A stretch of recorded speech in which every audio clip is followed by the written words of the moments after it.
다 같이 사도신경하심으로 구역 및 셀 모임을 시작하겠습니다. 나는 전능하신 아버지 하나님, 천지의 창조주를 믿습니다. 나는 그의 유일하신 아들, 우리 주 예수 그리스도를 믿습니다. 그는 성령으로 잉태되어 동정녀 마리아에게서 나시고 본디오 빌라도에게 고난을 받아 십자가에 못 박혀 죽으시고 장사된 지 사흘 만에 죽은 자 가운데서 다시 살아나셨으며 하늘에 오르시어 전능하신 아버지 하나님 우편에 앉아 계시다가 거기로부터 살아있는 자와 죽은 자를 심판하러 오십니다. 나는 성령을 믿으며 거룩한 공교회와 성도의 교제와 죄를 용서받는 것과 몸의 부활과 영생을 믿습니다. 아멘. 우리 다 같이 찬송가 420장 함께 찬양하겠습니다.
오늘 우리에게 주시는 하나님의 말씀은 데살로니가 전서 5장 16절에서 18절의 말씀입니다. 신약성경 333페이지입니다.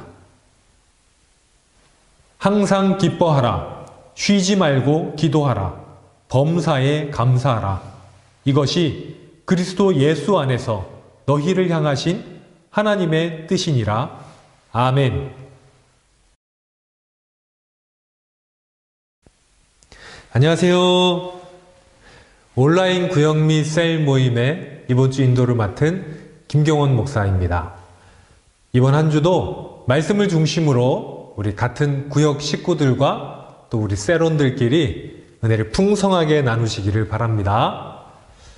오늘 본문은 사도 바울이 데살로니가 교인에게 전하는 편지의 후반부입니다. 바울 서신은요, 대체로 아주 비슷한 형식을 가지고 있는데요. 편지의 전반부는 주로 기독교의 진리, 또 교리 이런 것들에 대해서 다루고 있고요.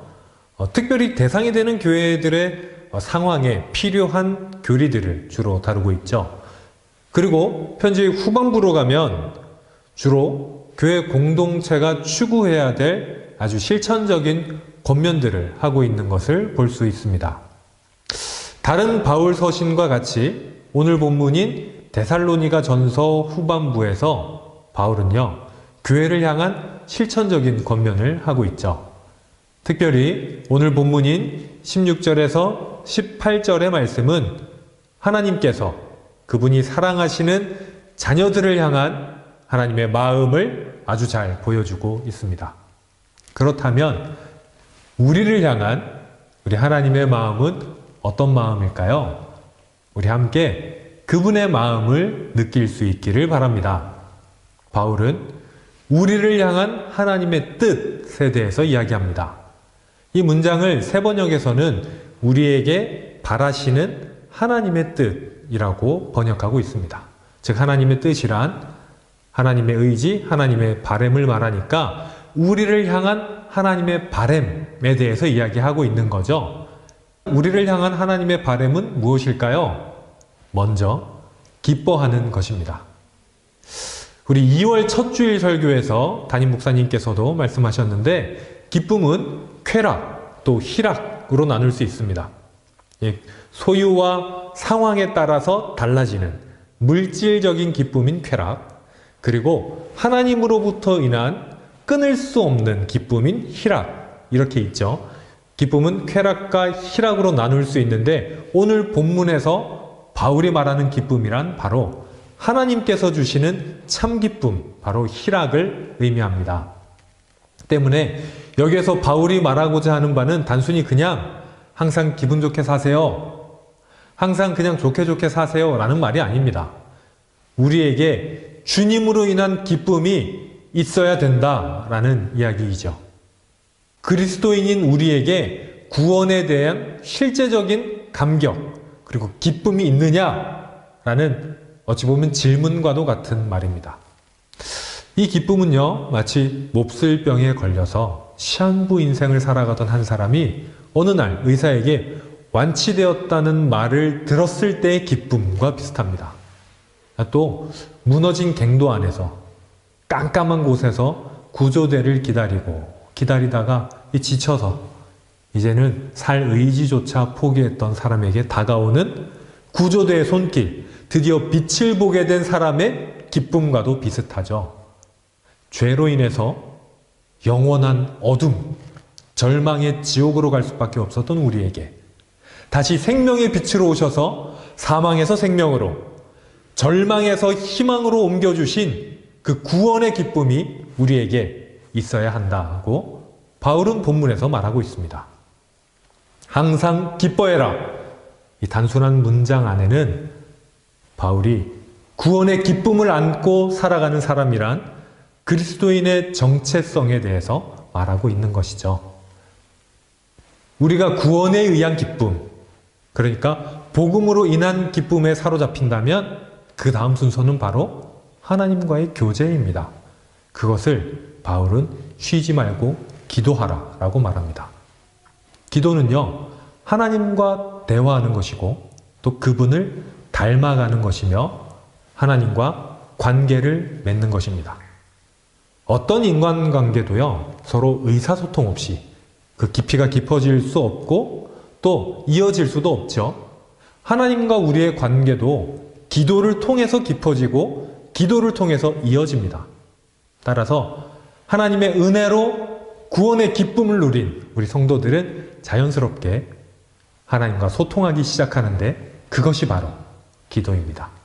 따라서 그리스도인인 우리에게 기도는 어렵고 힘들고 시간 내기 힘들어요 이런 게 아닙니다.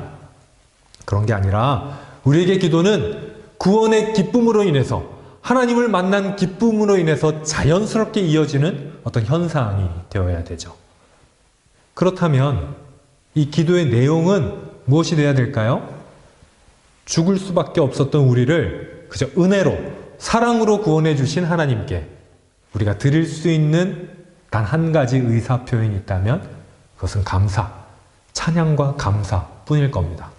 그래서 본문에서 바울은요, 범사에 감사해야 한다라고 말합니다. 하나님께 드리는 수많은 우리의 감사 표현이 바로 우리의 기도가 되겠죠. 이 많은 감사 표현 중 하나가 바로 우리가 드리고 있는 예배입니다. 그래서 예전에는 예배 예식서를 보통 기도서라고 했습니다. 예배도 기도의 하나이기 때문입니다. 우리가 올려드리는 찬양, 헌금, 봉사나 심지어는 어떻게 보면 우리의 삶 자체도 그것이 바로 하나님께 대한 감사의 표현이 될 때 그것은 기도가 됩니다. 우리의 삶 전체가 하나님을 향한 감사와 기쁨의 표현이라면 그때 우리는 진정한 삶의 예배를 드리는 성도가 되겠죠. 그리고 오늘 본문에서 쓰인 부사들이 있죠. 항상, 쉬지 말고, 범사에. 이 세 단어는요, 서로 비슷한 의미를 내포하고 있습니다. always, 그러니까 언제나 라는 뜻을 가지고 있죠. 그러니까 오늘 말씀을 정리해보면, 즉, 우리를 향한 하나님의 바람은 언제나 하나님으로 인해서 기뻐하고, 주님과 함께 동행하고 교제하고, 하나님께 감사함으로 예배하고 찬송하고 감사를 표현하는 것입니다. 그것이 바로 우리를 향한 하나님의 바람이죠. 오늘 말씀처럼 진정으로 구원의 기쁨을 체험하고 간직하며 언제나 주님과 교제하고 구원과 복음과 하나님의 은혜에 대한 그 감사가 우리 삶 전체에 넘치는 우리 성도님들이 되시기를 주님의 이름으로 축원합니다. 기도하겠습니다.